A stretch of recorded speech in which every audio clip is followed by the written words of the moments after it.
Assalamualaikum warahmatullahi wabarakatuh. Innal hamdalillah hamdan katsiran thayyiban mubarakan fi kama yuhibbu rabbuna wa yarda. Wassalatu wassalamu ala Rasulillah nabiyina Muhammadin wa ala alihi wa sahbihi wa man tabi'ahum bi ihsanin ila yaumiddin. Qala Allah tabaraka wa ta'ala ya ayyuhalladzina amanu taqullaha haqqa tuqatih wa la tamutunna illa wa antum muslimun. Alhamdulillah. Apa kabar para pemirsa dan kaum muslimin dimanapun Anda berada? Tidak ada kata yang pantas kita ucapkan di pagi hari ini selain puja serta puji syukur kita panjatkan kepada Allah Rabbul Alamin atas nikmat yang Allah Subhanahu wa taala berikan kepada kita. Kita bisa melaksanakan salah satu kewajiban yang Allah Subhanahu wa taala perintahkan, yakni setelah kita melaksanakan salat subuh secara berjamaah. Dan di pagi hari ini kita melanjutkan aktivitas kita di pagi hari ini dengan menuntut ilmu syar'i.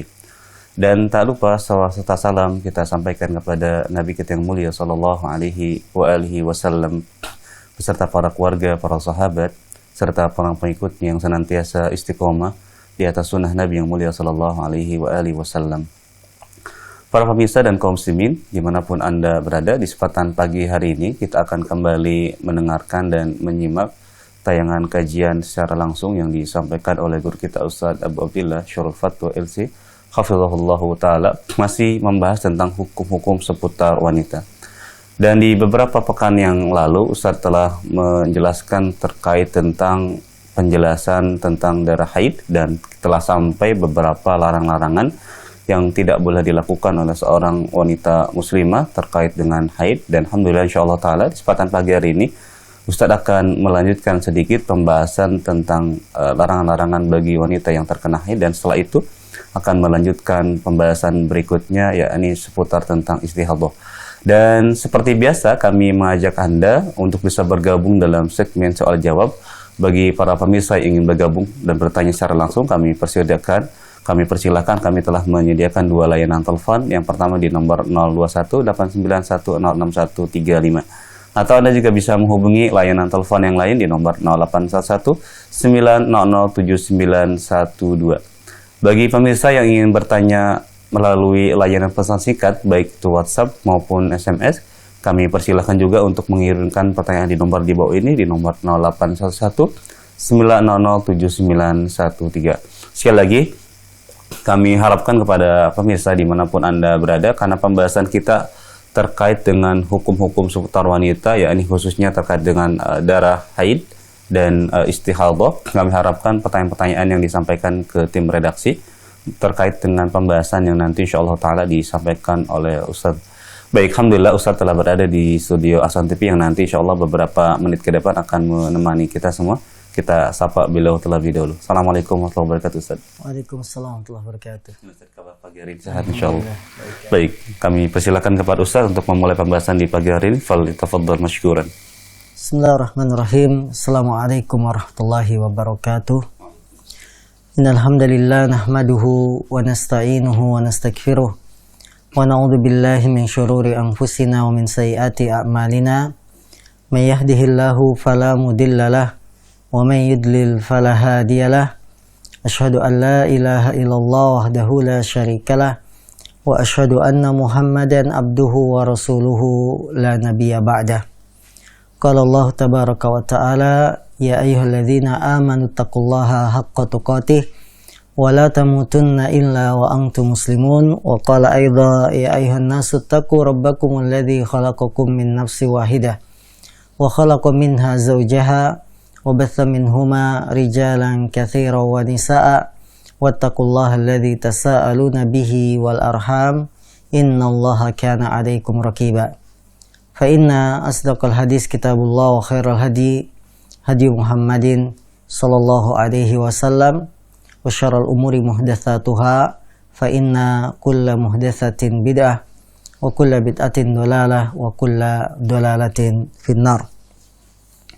Saudara-saudariku yang dimuliakan Allah Subhanahu wa taala, para pemirsa Ahsan TV dimanapun Anda berada, alhamdulillah di kesempatan pagi hari ini kita kembali dalam pertemuan pelajaran hukum-hukum seputar fikih wanita secara khusus yang diambil dari kitab buah karya Syekh Shalih Fauzan hafizahullah wa ra'ah di mana beliau menyusun buku ini dengan memberikan pembahasan-pembahasan yang menarik dan spesial bagi para wanita muslimah, para wanita mukminah.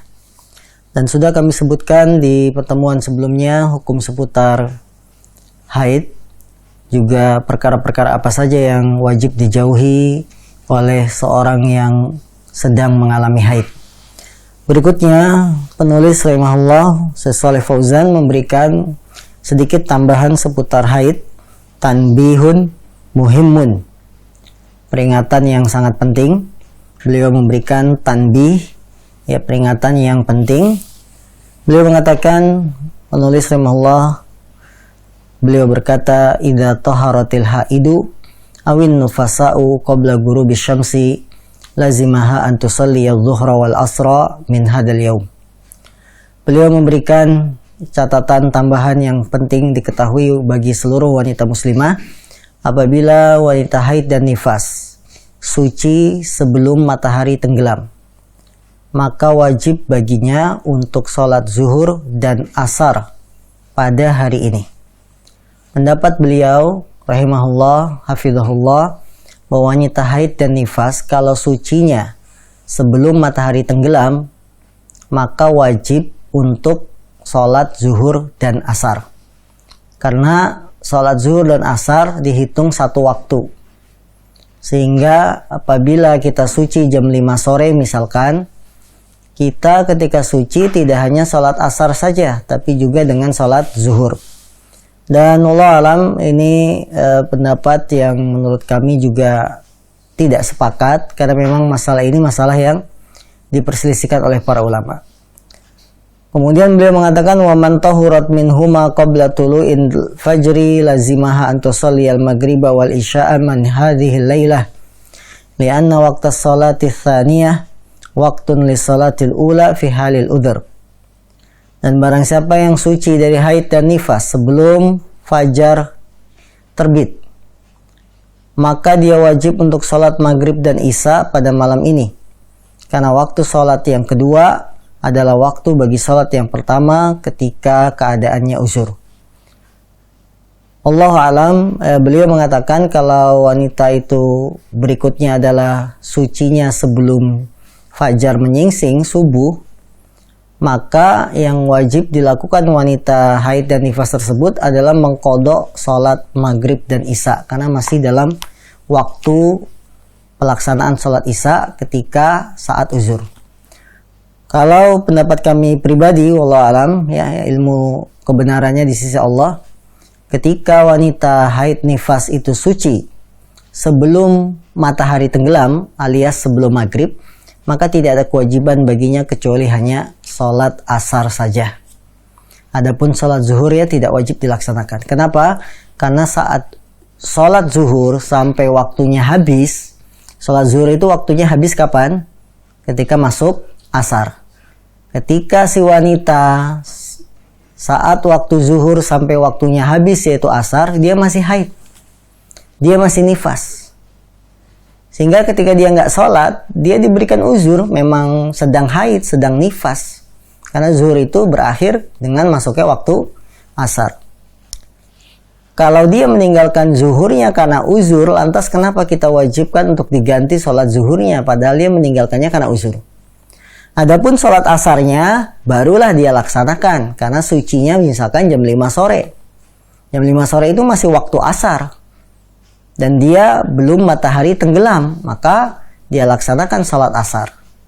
Adapun zuhurnya tidak wajib. Ini pendapat pribadi kami, karena lebih sesuai dengan kaidah-kaidah. Bahwa waktu zuhur itu habis dengan masuknya waktu asar. Kenapa ketika sucinya jam 5 sore, zuhur juga diperintahkan untuk dilaksanakan, padahal saat zuhur itu dia uzur, memang bukan sengaja, ya, bukan sengaja karena uzur haid nifas belum suci. Begitupun ketika sucinya sebelum subuh, maka maghrib isya tidak perlu dilaksanakan oleh wanita yang haid, dia laksanakannya nanti sholat subuhnya. Kenapa demikian? Karena maghrib isya waktunya sudah habis. Waktu berakhirnya sholat maghrib dengan masuknya sholat isya. Waktu sholat isya berakhir dengan tengah malam. Lantas kenapa kita wajibkan kalau sucinya sebelum subuh wajib diqadha maghrib dan isya, padahal mereka meninggalkan maghrib dan isya karena uzur, yaitu haid dan nifas. Jadi sekali lagi, apa yang diberikan catatan tambahan oleh Syekh memang menjadi polemik bagi wanita haid, menjadi permasalahan yang memang sejak dulu diperselisihkan oleh para ulama. Kami lebih memandang bila wanita haid dan nifas suci sebelum maghrib, maka hanya wajib sholat asar, karena memang waktu asar masih ada. Bila wanita haid dan nifas suci sebelum subuh, maka maghrib dan isya-nya tidak perlu dilaksanakan karena waktunya sudah habis dan sudah lewat, dan saat itu dia meninggalkan maghrib isya karena uzurnya, yaitu karena haid dan nifasnya. Berikutnya penulis rahimahullah beliau mengatakan al-istihadatu wa ahkamuha, istihadah dan hukum-hukumnya. Setelah beliau Syekh Shalih Fauzan menyelesaikan pembahasan tentang hukum haid, maka berikutnya beliau membahas tentang hukum istihadah. Karena darah kebiasaan wanita itu 3 macam. 1 haid, yang kedua istihadah, dan yang ketiga nifas. Bagi setiap wanita muslimah harus memahami perbedaan 3 darah ini. Darah haid apa, darah istihadah apa, dan darah nifas apa. Kita masih masuk keadaan yang kedua, yaitu darah istihadah. Nanti ada pembahasan seputar nifas. Apa itu istihadah dan hukum-hukumnya bagaimana? Menulis rahimahullah beliau melanjutkan, al-istihadatu sailanud dam fi ghairi waqtih ala sabili an-nazif min iraqin yusamma al-adhilu. Istihadah adalah darah yang mengalir bukan pada waktunya. Sebagaimana kita maklumi, wanita itu punya kebiasaan rutin, ya, siklus haid yang teratur. Ini pada asalnya. Ketika siklus haid teratur, tapi ada darah yang mengalir bukan pada waktu siklus haid, inilah disebut dengan istihadah. Ala sabilin nazif min irqin yusamma al-adilu, min irqin yusamma al-adilu. Mengalirnya darah bukan pada waktunya dengan cara keluar dari pecahnya urat, ya, yang disebut dengan urat al-adil. Wal mustahadatu amruha mushkilun lishtibahi damil haid bidamil istihadah. Orang yang mengalami istihadah perkaranya muskil, ya, menimbulkan masalah. Kenapa? Lishtibahi damil haidi bidamil istihadah. Karena miripnya darah haid dengan darah istihadah. Jadi kadang-kadang memang kita agak sulit ya menentukan ini haid apa ini istihadah. Ini darah kotor ataukah ini darah haid. Kenapa? Lishtibah, karena mirip antara darah haid dan darah istihadah. Walaupun nggak betul-betul mirip, karena sifatnya memang darah, ya, karena merah itu kan dianggap mirip. Ada beberapa perbedaan yang sangat kelihatan antara darah haid dan darah istihadah. Darah haid dari sisi warna dia itu merahnya pekat, bahkan cenderung kehitam-hitaman. Kalau istihadah merahnya itu cerah. Merah apa kalau cerah itu ya? Ya merah darah, bukan merah pekat hitam-hitam. Itu dari sisi apa? Warna, perbedaan antara darah haid dengan darah istihadah. Perbedaan kedua, darah haid itu kalau dicium bau amis. Bau tidak enak. Kalau darah istihadah dia tidak bau. Ya, dia tidak bau. Ini perbedaan yang signifikan antara darah haid dengan darah istihadah. Makanya kalau kita tidak bisa membedakan, kata Syekh, amruha muskilun. Perkaranya bisa menimbulkan masalah. Ya, kita tidak bisa membedakan antara haid dan istihadah. Wa idza kana ad-damu yanzilu minha bistimrarin aw ghalibil waqti فما الذي تعتبره منه حيضا وما الذي تعتبر استحاضة لا تترك من أجله الصوم والصلاة فإن المستحاضة يعتبر لها أحكام الطاهرات وبناء على ذلك فإن المستحاضة لها 3 حالات Apabila darah itu turun dengan istimror, terus menerus, atau ghalibil waqt, banyak keluarnya. Jadi kalau darah itu keluar secara terus menerus atau banyak keluarnya, apakah hal itu dianggap sebagai haid ataukah dia dianggap sebagai istihadah? Yang dengannya maka dia bisa, kalau haid meninggalkan puasa, meninggalkan sholat, tapi kalau istihadah tidak meninggalkan sholat dan juga tidak meninggalkan puasa. Karena wanita-wanita yang mengalami istihadah itu yu'tabar laha ahkamut tahirat, dia dianggap seperti hukum wanita yang suci. Jadi wanita istihadah itu dihukumi seperti wanita yang suci, artinya tetap sholat, tetap puasa, boleh berhubungan dengan suaminya ketika istihadah. Nah, inilah pentingnya kita bisa membedakan mana haid, mana istihadah, karena hukumnya nanti akan berhubungan. Kalau kita katakan ini haid, maka tidak boleh sholat, tidak boleh puasa, tidak boleh berhubungan. Tapi kalau kita katakan ini istihadah, dia boleh sholat, dia boleh puasa, boleh berhubungan.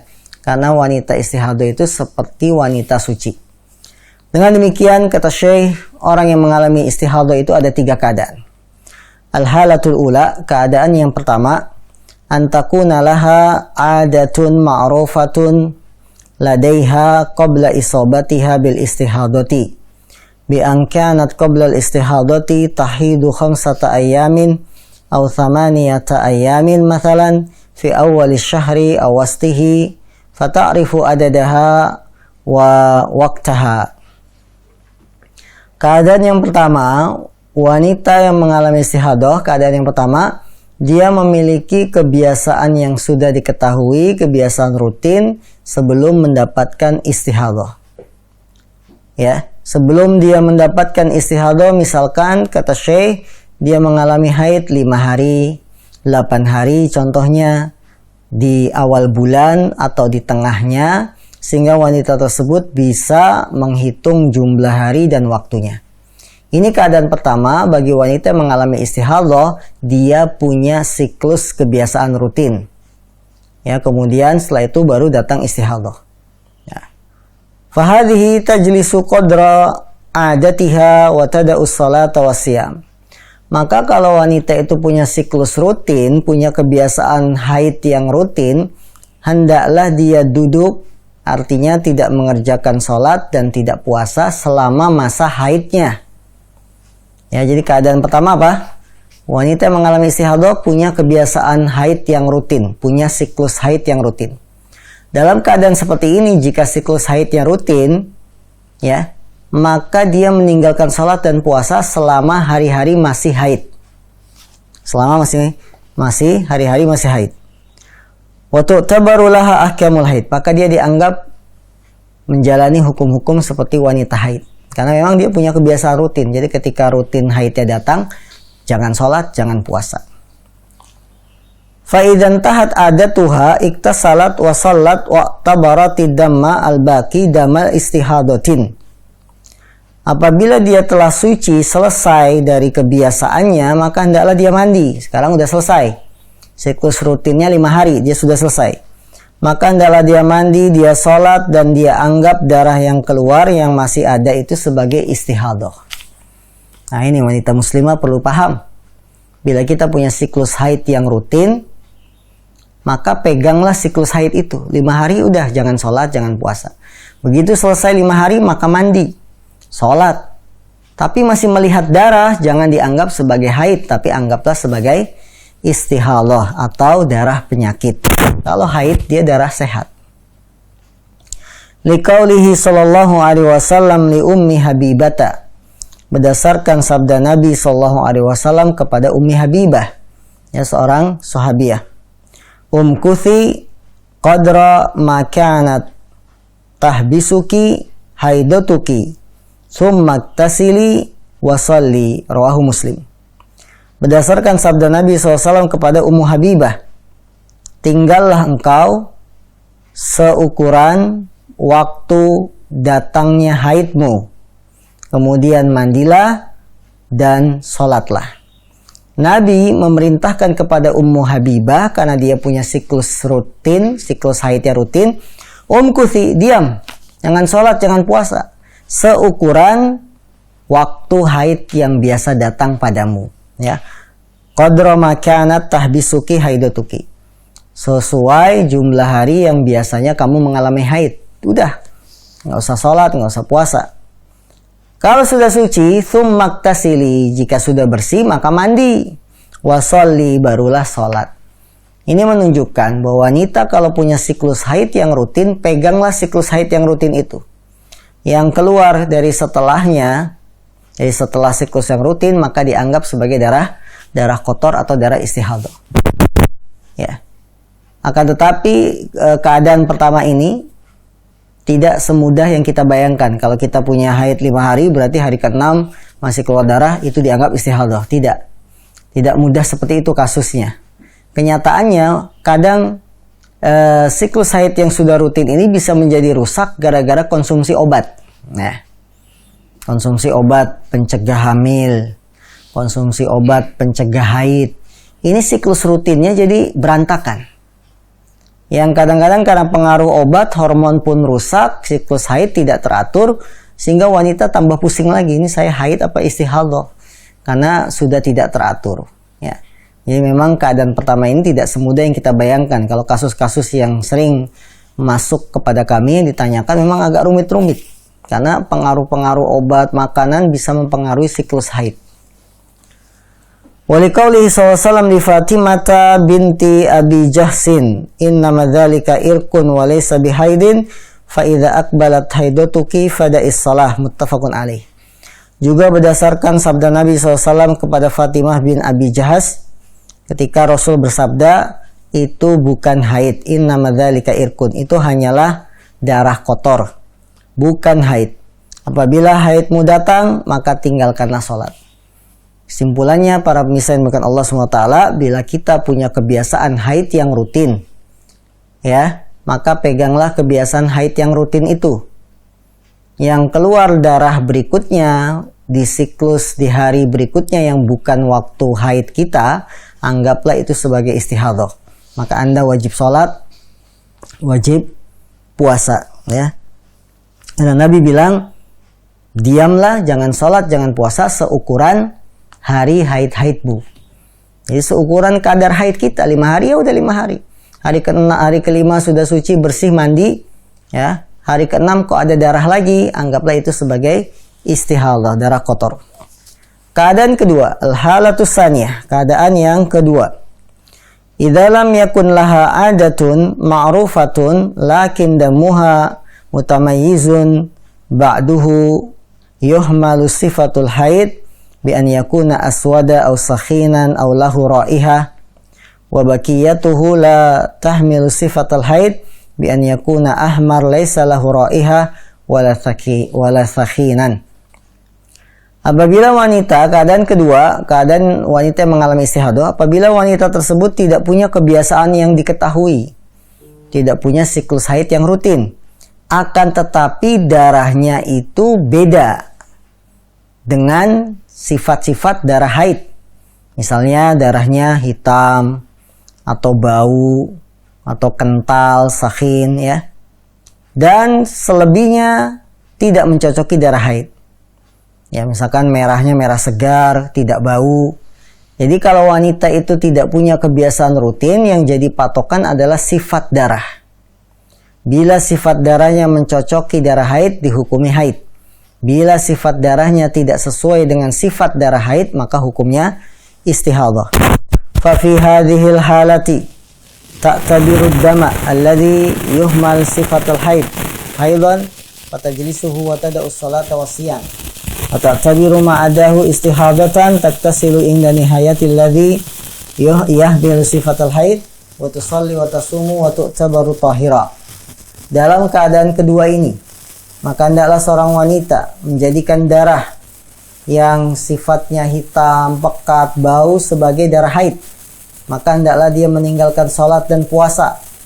Dan hendaklah dia anggap darah selainnya yang merah segar, setelah haid berhenti, suci, dia masih dapati darahnya merah segar, maka hendaklah dia anggap itu sebagai istihadah. Hendaklah dia mandi ketika sudah selesai dari haidnya, kemudian sholat, puasa, dan dia dianggap seperti wanita yang suci. Liqaulihi sallallahu alaihi wasallam li Fatimah binti Abi Jaishin, "Idza kana damul haidi fa innahu aswadu yu'raf, fa amsiki anis salah wa idza kana al-akhar fatawaddai wa salli." Berdasarkan sabda Nabi kepada Fatimah binti Abi Jais, apabila darah haid itu adalah darah yang hitam dan bisa diketahui, maka tinggalkanlah salat. Akan tetapi jika darahnya darah yang lain, maka berwudulah dan salatlah. Para hadirin misalkan Allah SWT, keadaan kedua wanita mengalami istihadah, dia tidak punya kebiasaan rutin. Maka yang jadi patokan apa? Yang jadi patokan adalah sifat darah. Kalau dia mendapati darahnya cocok dengan sifat haid, anggaplah itu masa haid yang tidak boleh sholat, tidak boleh puasa. Karena kata Nabi, damul haid aswad yu'raf. Darah haid itu hitam, bisa dikenal. Maka tinggalkanlah sholat selama masih ada darah hitam itu. Kalau sudah suci, kemudian keluar darah, darahnya pun segar, tidak hitam, maka anggaplah itu istihadah. Anda statusnya seperti orang yang suci. Darah istihadah itu tidak ada halangan. Boleh sholat, boleh puasa, dan seterusnya.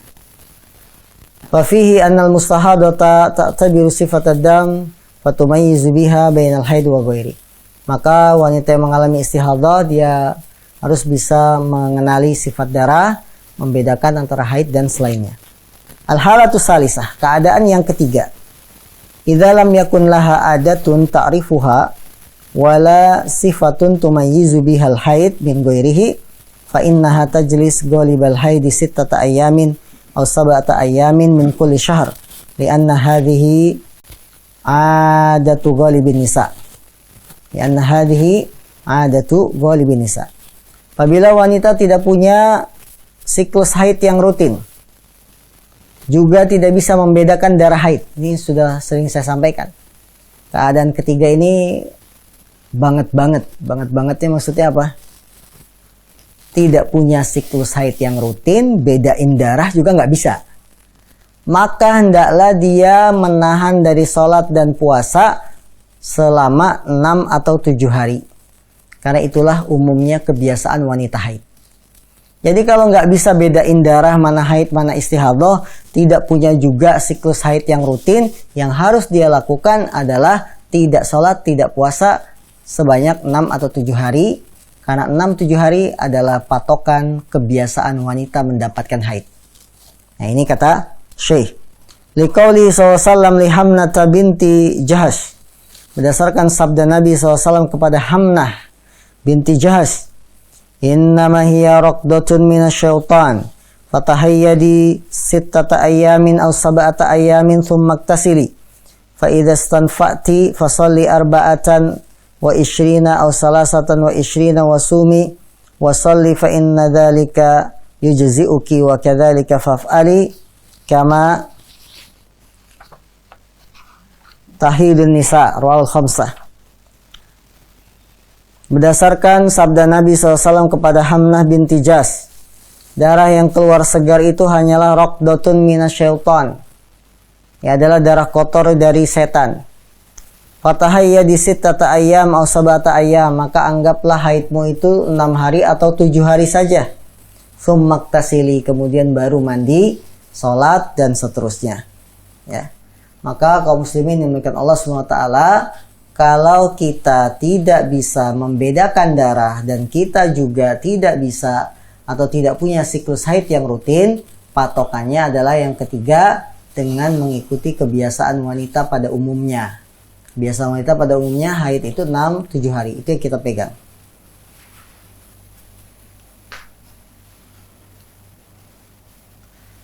Walhasil mimma sabaqa, kesimpulan dari apa yang sudah dijelaskan, al-mu'tadatu turaddu ila adatiha, al-mumayyizatu turaddu ila al-amali bitamyiz, wal faqidatu laha tahidu sittan aw sab'an.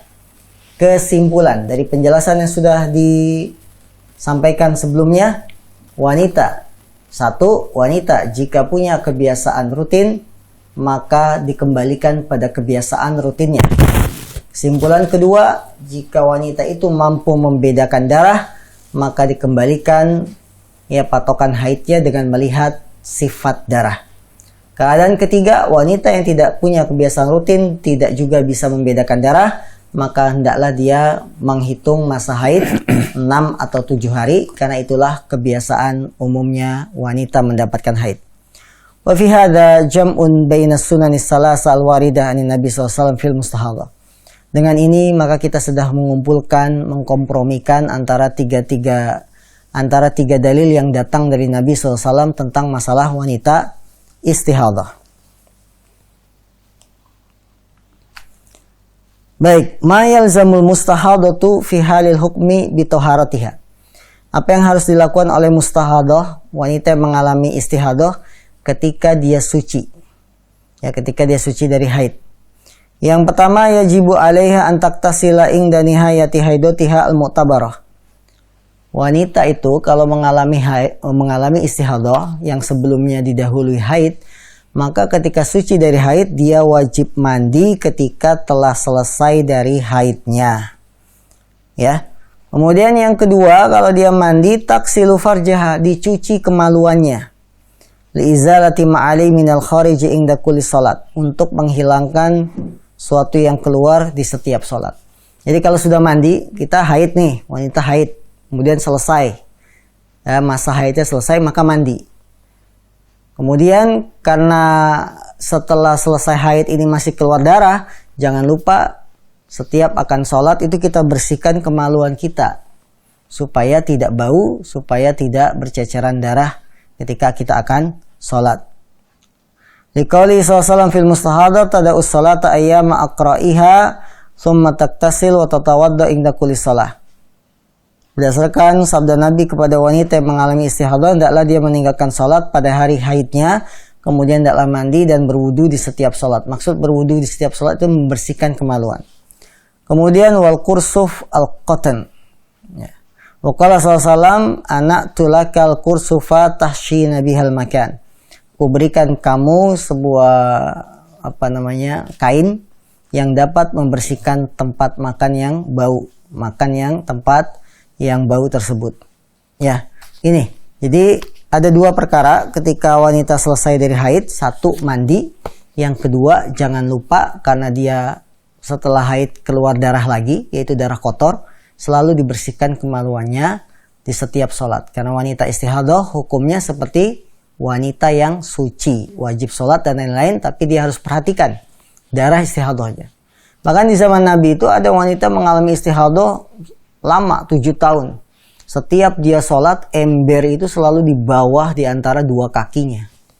Coba bisa dibayangin. Ya, ngalami istihadah sedemikian lama dan darahnya itu deras. Sampai-sampai kalau mau sholat, ember dia taruh di bawah kakinya. Di antara dua kaki. Sehingga ketika netes turun, kena ember. Tidak mengotori masjid. Ya, ini perlu diperhatikan bagi wanita yang mengalami istihadah. Baik. Sampai di sini para pemirsa yang dimuliakan Allah SWT, pembahasan seputar hukum istihadah. Nah, Jazakallahu khairan, barakallahu fiik atas penjelasan yang tadi telah disampaikan seputar tentang hukum istihadah, dari mulai penjelasan singkat yang tadi telah disampaikan oleh Ustaz terkait dengan hukum-hukum seputar istihadah, kemudian juga beberapa keadaan yang penting diketahui oleh seorang wanita muslimah terkait tentang istihadah. Mudah-mudahan memberikan manfaat bagi kita semua, khususnya bagi wanita muslimah. Baik, tibalah saatnya kami berikan kesempatan bagi Anda untuk bisa bergabung dalam segmen soal jawab. Maka kami persilakan bagi pemirsa yang bertanya secara langsung untuk bisa menghubungi nomor-nomor di bawah ini. Bagi Anda yang bertanya secara langsung, silakan bisa menghubungi nomor interaktif di bawah ini. Begitu juga bagi yang ingin bertanya melalui layanan pesan singkat, kami persilakan juga mengirimkan pertanyaan di nomor di bawah ini. Baik, kita akan buka dari sekarang untuk pertanyaan yang sudah masuk dari via pesan singkat. Ada telepon yang masuk, baik, kami persilakan terlebih dahulu. Bagi pemirsa yang sudah bertanya melalui layanan telepon, kami persilakan. Sudah terhubung. Halo. Ya, kami persilakan. Halo. Ya. Silakan. Halo. Ya, sudah masuk Pak Saleh Haji, silakan. Dari Bapak Saleh Haji di Bengkulu. Baik. Ya, bismillah. Assalamualaikum warahmatullahi wabarakatuh, Ustaz. Waalaikumsalam Semoga warahmatullahi Ustaz, wabarakatuh. kru TV Hasan Suci, kita semua dan kaum muslimin diampuni segala dosanya, diberikan kebaikan dan keselamatan di dunia dan di akhirat. Amin. Amin. Ustaz, berkaitan dengan istihadah atau haid dan mandi wajib, Ustaz.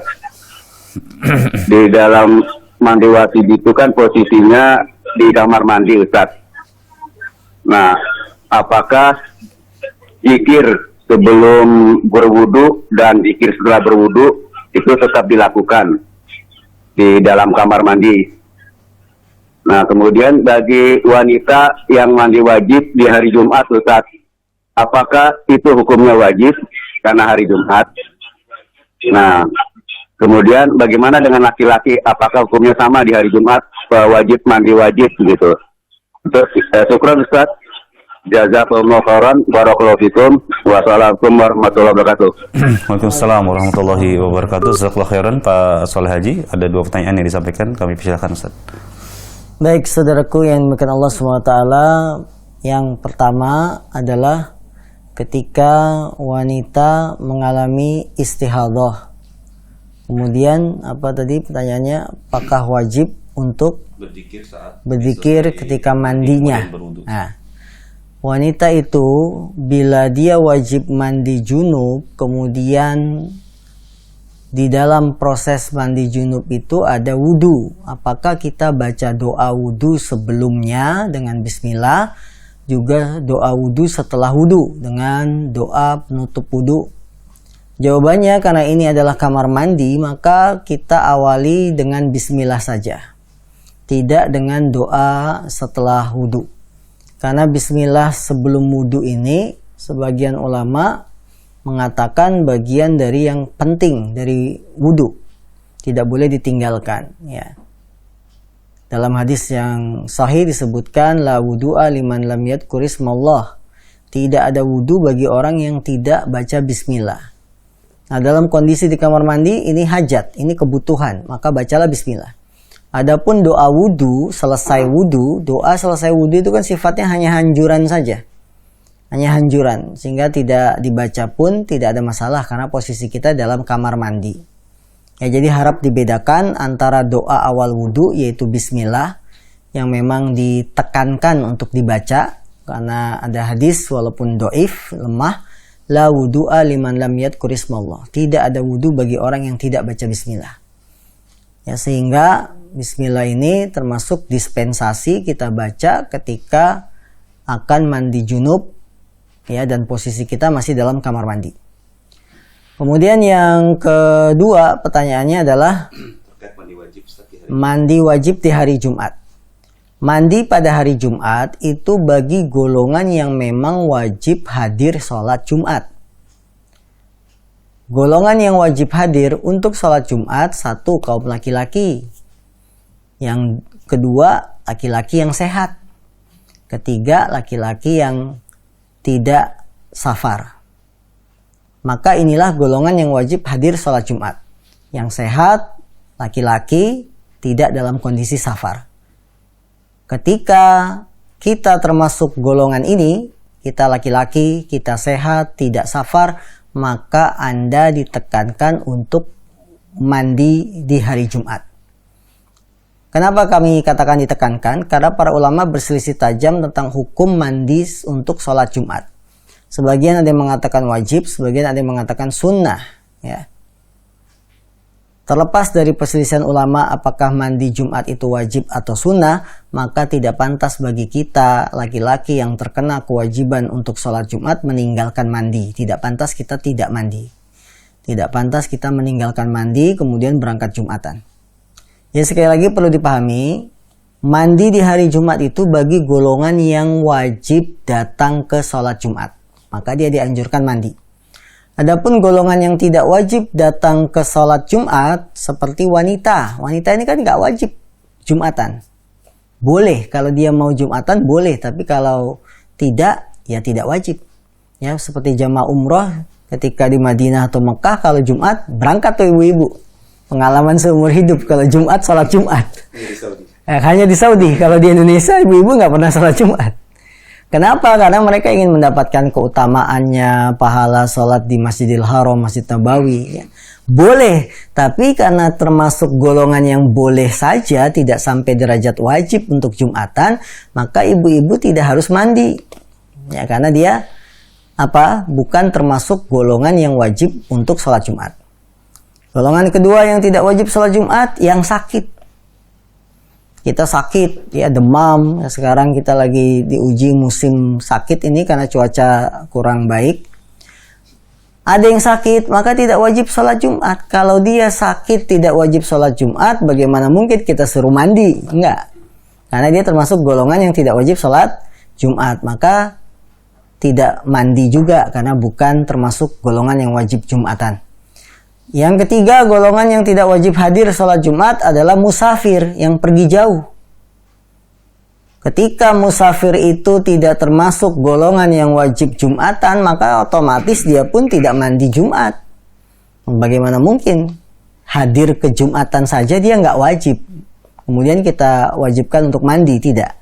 Jadi sekali lagi, mandi hari Jumat itu berhubungan dengan hadir ke sholat Jumat. Siapa sajakah yang wajib hadir ke sholat Jumat?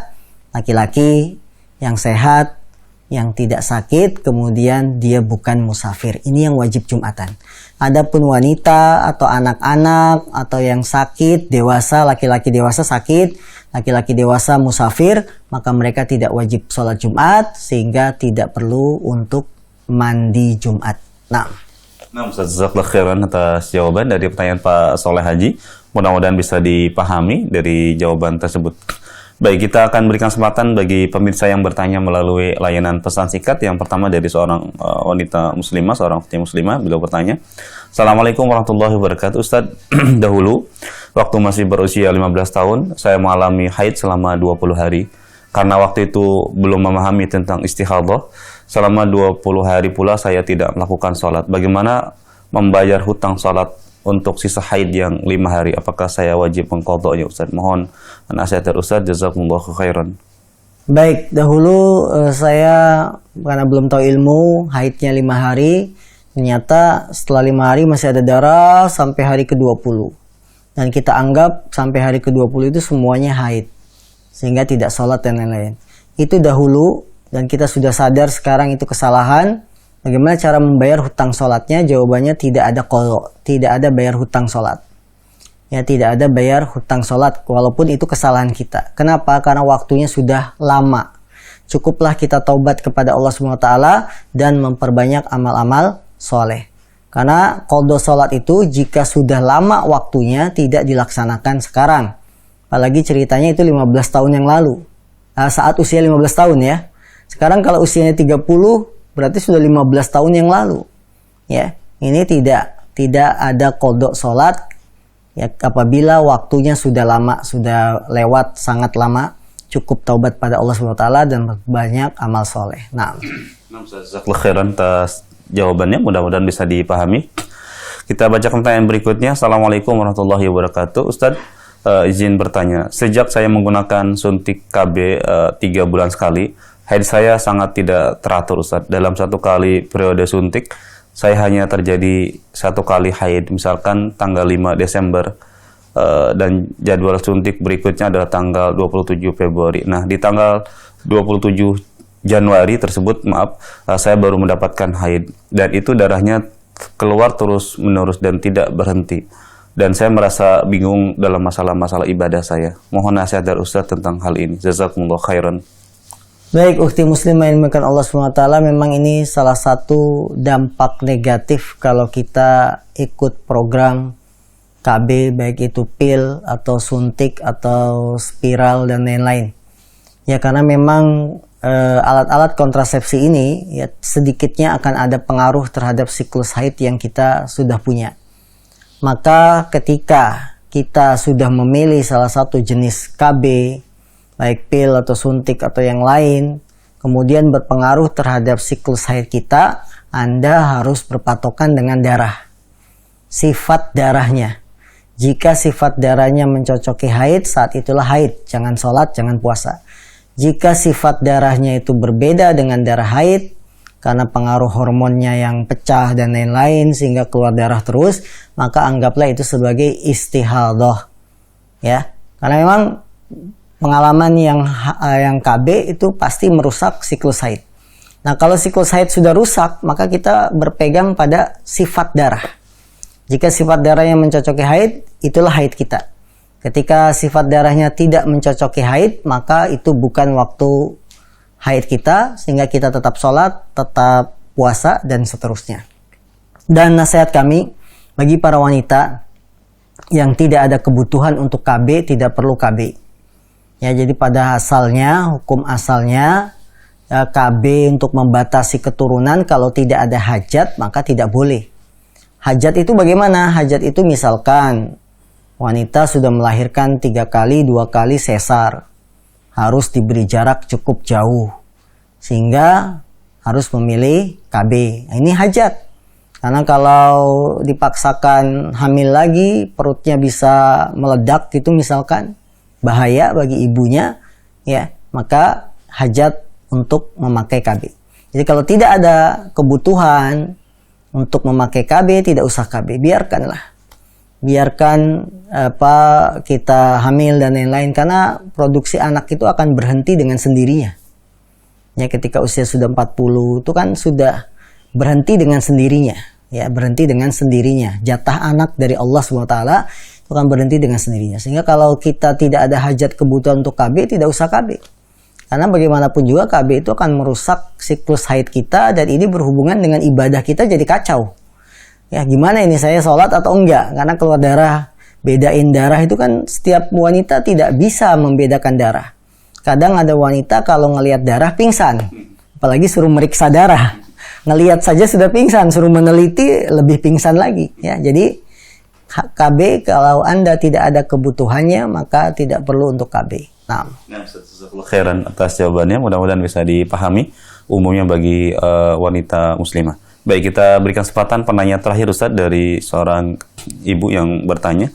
Assalamualaikum warahmatullahi wabarakatuh. Ustaz, izin bertanya.